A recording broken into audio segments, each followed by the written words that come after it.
সে অনেক দিন আগের কথা। গোপালপুর নামক একটি গ্রামের পাশেই বাস করত টোনাটুনির পরিবার। টোনা ও টুনির একটি ফুটফুটে কন্যা সন্তান ছিল, যার নাম ছিল টিঙ্কু। একদিন টিঙ্কু ঘুরতে বের হলো। তার মাথার উপরই ডালে বসা ছিল একটি কালো কাক। কাকটি উড়ে এসে টিঙ্কুর সামনে নামলো। তারপর কাকটি টিঙ্কুকে বলল, এই যে, তোমার নাম কি? আমার নাম টিঙ্কু। আমি তোমাকে অনেক পছন্দ করে ফেলেছি। আমি তোমাকে বিয়ে করতে চাই।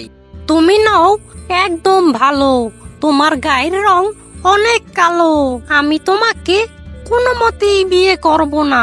তারপর কাকটি উড়ে গিয়ে আবার ডালটিতে বসে পড়ল। কাকটি নিজেকে নিজে প্রশ্ন করে, আমি দেখতে হয়তো অনেক কালো, কিন্তু আমার মনটা অনেক ভালো। আমি কালো বলে আমাকে কেউ পছন্দ করে না। টিঙ্কু তার নিজের ভুল অবশ্যই বুঝতে পারবে। টিঙ্কুকে এখন থেকে চোখে চোখে রাখতে হবে, টিঙ্কুর যাতে বিপদ না ঘটে। এই বলে কাকটি রওনা দিল টিঙ্কুর খোঁজে। অবশেষে কাকটি টিঙ্কুকে খুঁজে পেল।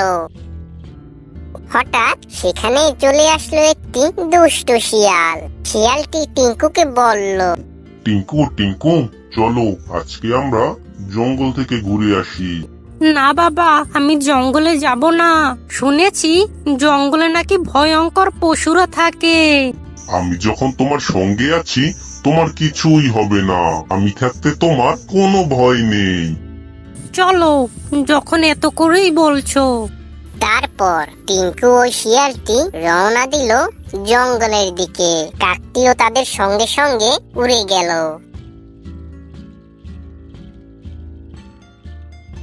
হাঁটতে হাঁটতে তারা পৌঁছালো গভীর বনে। হঠাৎ করে ওই দুষ্ট শিয়ালটি লোহার খাঁচায় বন্দি করে নিল টিঙ্কুকে।